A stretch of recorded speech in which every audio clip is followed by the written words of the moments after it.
putting one arm at a time. Okay. It takes forever, but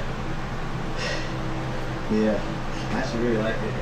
Nice. I mean, same thing, like, I could do broken now before when I was at his verse, I couldn't do basically anything. Yeah. But I had, like, I talked to a physical therapist, we figured out that rotating my arm this way helped a lot with the elbow pain. And so I had to end up putting I mean, you'll see, but end up curling like this here with the thing. And it worked pretty well. So that does help the most, like making sure not A long period of time and stuff, put on muscle.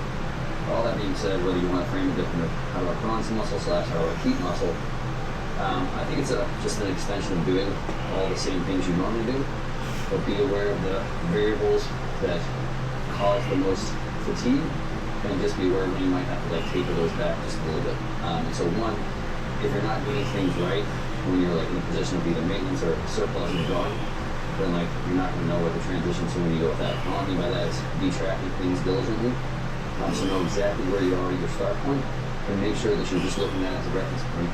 You have to test up a little bit, so if you're normally doing hypothetically 2 working sets at any given exercise, before you go in, just realize, okay, if that starts to kind of hit the point where you can't maintain or can't progress, take some of those down, so you get time.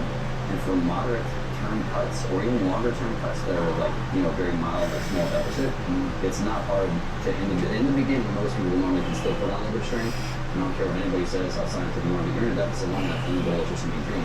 So if you're just doing, if you're tracking all things, there's a million other things we could be technically doing out, your sleep scribe, all the things that matter outside of your sleep scribe, your food's not structured, all the things that you should be doing need to be more structured, I would say. Whereas if you're just kind of like, I'm in this huge deficit, or this huge surplus, the guy that's eating 1,000 calorie surplus every day is just fine. If you want to do it, have fun.